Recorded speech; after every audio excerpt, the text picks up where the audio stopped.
algunos incidentes. Déjeme contesto esta pregunta y después salgo a conferencia, ¿no, chula? Bueno. ¿Sí? ¿Te parece? Sí. A ver, nosotros no estamos a favor del vandalismo, ni estamos a favor de los saqueos. Estamos a favor de que se respete la libre expresión como actos de protesta pacífica, ¿sí? No estamos a favor de que el Estado de Derecho se fracture. Una sociedad sin orden, sin paz social no es buena para nadie, ni para la política, ni para la sociedad, para nadie. Así es que nosotros vamos a rechazar cualquier acto violento.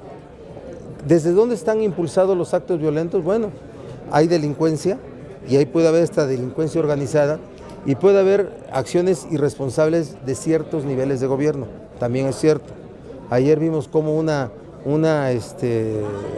patrulla decía, hay toque de queda, ¿no? Fue una imagen que se difundió. Eso se llama estrategia del pánico para impedir también una protesta social. Así hay que ser muy cuidadosos, no irnos por una posición solamente para ganar simpatías en un segmento, no, porque la protesta violenta no es bien vista por nadie. Que no se equivoquen los partidos políticos, que no se equivoquen, que de verdad sean entes que apoyen el orden social, el respeto a la libertad de expresión, el respeto al derecho de protesta, pero nunca al vandalismo, nunca la violencia y nunca la ruptura del orden social. Yo te preguntaría, ¿Gobiernos del PRI? No lo sé, ayer la imagen que daban, esa imagen, no sé de dónde provenía porque no se especificó, pero sí podemos encontrar posiciones. Ahora, sí quiero decirles algo, debiera haber una posición pública de rechazo al gasolinazo, a la liberalización de los precios, un rechazo de todos los órdenes de gobierno, de los gobernadores, de los congresos locales, de los legisladores federales, diputados y senadores. Debiera haber eso porque es el sentir de la gente. La gente rechaza el vandalismo, pero está enojada. pero entonces Está enojada. O sea, la mayoría de la gente afortunadamente no está en los actos de vandalismo, pero está enojada. Pero no será el gobierno el principal que está interesado en crear esa desestabilización para callar la protesta. No quiero hacer esa afirmación, Andrea. Yo respeto mucho las opiniones de todos y más de los periodistas y a gente que amo como a ti.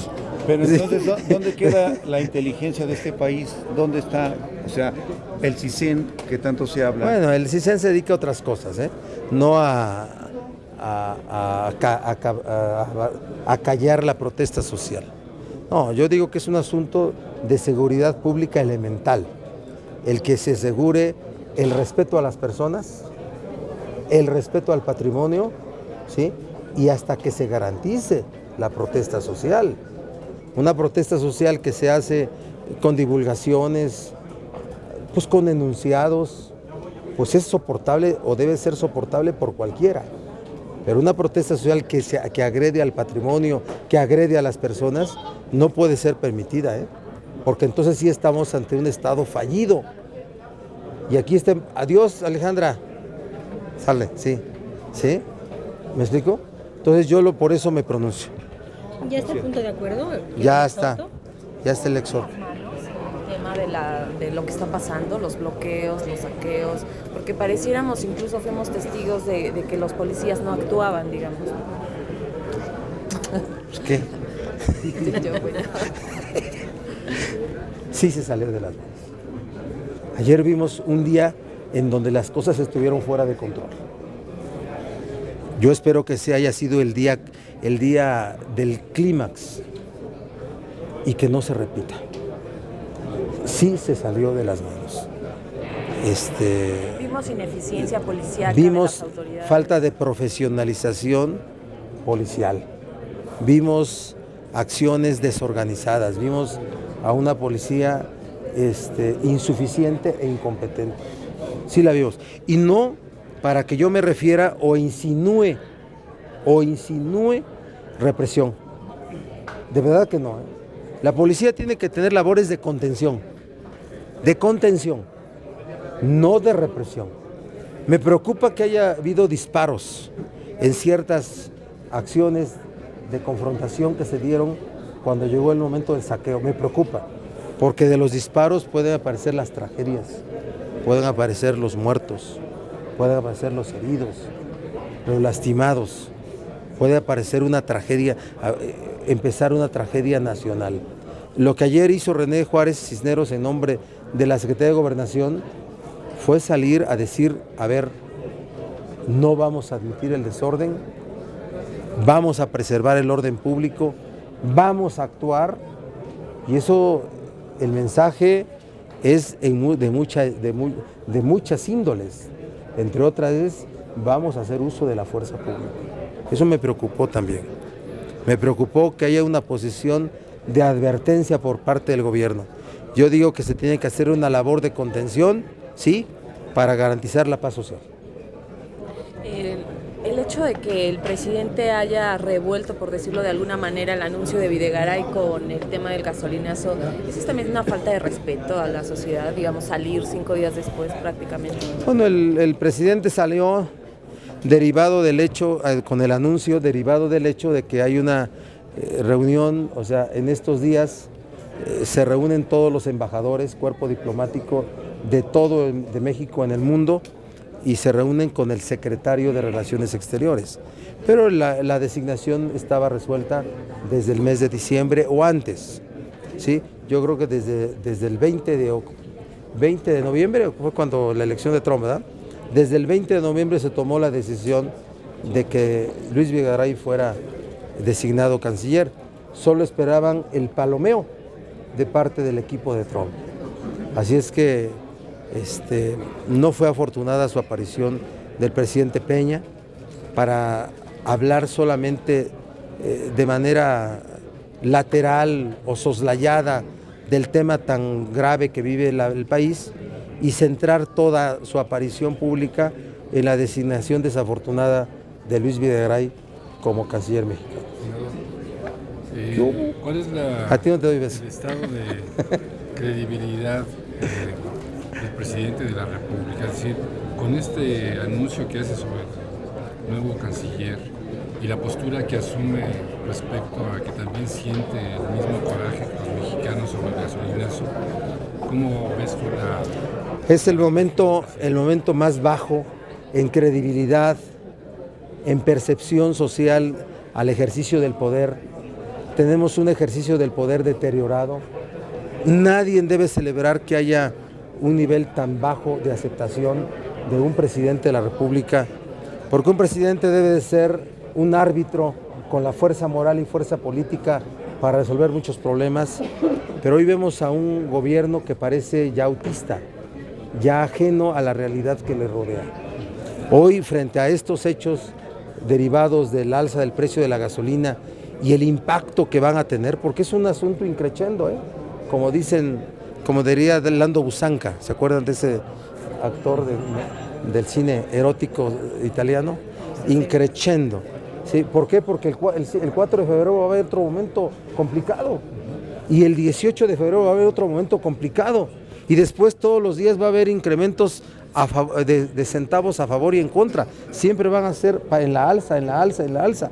Entonces la protesta social puede continuar y se puede seguir complicando. Entonces, ante eso, ¿qué se espera? Hay que dar una solución. Por eso desde el legislativo tiene que haber una salida legislativa.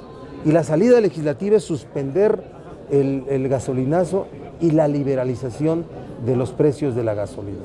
Revisar el IEPS, sí, pero hay que suspender el gasolinazo. Es decir, esos efectos de haber derogado el 14º de la ley de hidrocarburos desde la ley de ingresos en sus transitorios primero y 11º y segundo, hay que resolverlo. ¿Quién va a proponer eso? A ver, es un asunto que es un pendiente del legislativo, es un pendiente. En el Congreso de la Unión se aprobó esa ley de ingresos que contiene eso, el legislativo lo tiene que resolver. Desafortunadamente aquí tenemos un obstáculo. El obstáculo es la facultad exclusiva del Ejecutivo para proponer una iniciativa sobre ley de ingresos o para proponer una iniciativa de reforma a la ley de ingresos, que es el 74, fracción cuarta de la Constitución General de la República. Entonces, por eso yo voy a presentar un punto de acuerdo para exhortar al Ejecutivo. Por eso yo llamo a los gobernadores a que digan, rechazamos el gasolinazo, y no estén jugando con el lenguaje, no estén con comportamientos zorrunos. ¿De qué voy a hablar con el presidente? Que mañana lo voy a hacer, que la CONAGO se va a reunir la otra semana. No, que se expresen rechazando y que se cree una condición política que obligue al gobierno a hacer esto. Ahora, consecuencias, dicen, subsidios. No puede haber subsidios. A ver, un gobierno, en todos los países del mundo hay subsidios, en todos, porque es una obligación del Estado subsidiar ciertos productos. El subsidio a la gasolina no puede ser general también, pero tiene que ser también del transporte de carga, de los transportes para hacer llegar las mercancías, para no impactar no haber una espiral inflacionaria. Debe haber un análisis, porque un Estado que no puede subsidiar ya es rebasado también. ¿Es una amenaza barata, por decirlo de alguna manera, el hecho de que digan, ¿era esto o reducir porcentajes en programas sociales? Nos endeudamos muchísimo. El gobierno se endeudó muchísimo y por tanto hoy lo que dicen, un precio de subsidio es deuda pública, y si es deuda pública va a afectar toda la macroeconomía, y sí es cierto también, sí es cierto, hay que considerarlo, pero repito, si un Estado ya no puede subsidiar, al rato no va a subsidiar la leche, ¿verdad?, que son 2,000 millones, no va a subsidiar la tortilla, no va a subsidiar cosas. ¿Sí? Dicen, a ver, subsidiamos la gasolina y se benefician los que más tienen. No es cierto eso. ¿Pueden reducirlo? 190 millones de litros diarios que se consumen de gasolina. Y dicen que 9 millones son de los primeros 3 deciles. ¿Me explico? A ver, ¿y los otros? ¿Sí se puede reducir en otras áreas que son suntuosas? Debiera analizarse. Esos son números, solo los tiene Hacienda y debiera analizarse. Porque a la afirmación de que se pague el precio de la gasolina, hay otra contraafirmación. ¿Y con qué dinero se paga? ¿Con qué ingreso se paga? ¿Están los mexicanos en condiciones de pagarla? Por eso esta suspensión del aumento del precio de la gasolina o la liberalización de los precios, que no es otra cosa más que estén sujetos al mercado, porque esa es la liberalización, debe de suspenderse hasta en tanto haya condiciones sociales para soportarlo por la gente. Pero el Congreso no valoró el año pasado lo que significaba el Congreso. No lo valoró. Ahí el PRD votó dividido también, ¿verdad? Sí, bueno, o sea, la ley de ingresos son muchas cosas. Ahora el Congreso tiene que resarcir, pero tenemos esa condición complicada que tenemos que recibir del Ejecutivo la iniciativa. Eso es lo que es constitucional. Si hoy se presentan iniciativas para que de legisladores para que se modifiquen artículos de la ley de ingresos, es improcedente constitucionalmente. Tendría que ser el Ejecutivo. Tendrá que ser forzosamente el Ejecutivo, de acuerdo al 74, fracción cuarta de la Constitución Pero de la ayer vimos un presidente que dice ¿Cómo? que no. Bueno, pues está bien, es su derecho. Pero ayer vimos un presidente que no está en esa disposición.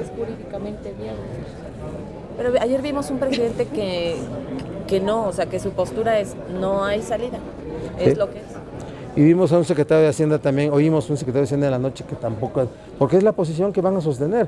Por eso es un gobierno que ya no atiende a la realidad que lo rodea. Pero entonces, ¿qué hacer? ¿Cuál es el papel de las fuerzas políticas? Hacer planteamientos. ¿Y cómo se resuelven? Se resuelven en el esquema de mayorías que hay en las cámaras. Vamos a ver a dónde llegamos. Vamos a crear un escenario. Y repito, no nos pronunciamos por el vandalismo, lo rechazamos.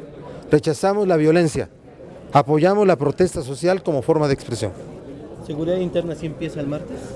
Sí empieza, y ahora les aseguro que sí va a salir, porque va a ser un elemento para poder tratar de disminuir este asunto complicado. ¿Cuándo? ¿Sería en enero o hasta febrero? Yo creo que, de acuerdo a lo que yo escuché de César Camacho, va a ser en periodo ordinario en febrero.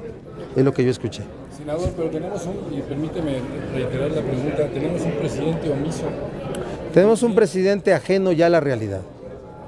Está ajeno a la realidad que lo rodea. El gobierno actual, sin duda, está teniendo un cierre muy desafortunado, ¿sí? en un periodo muy álgido para la vida política. Tenemos a una clase política muy desprestigiada. Ahí estamos todos, ahí están todos. Los partidos políticos no lo veo con el rostro público suficiente para encabezar protestas en la calle.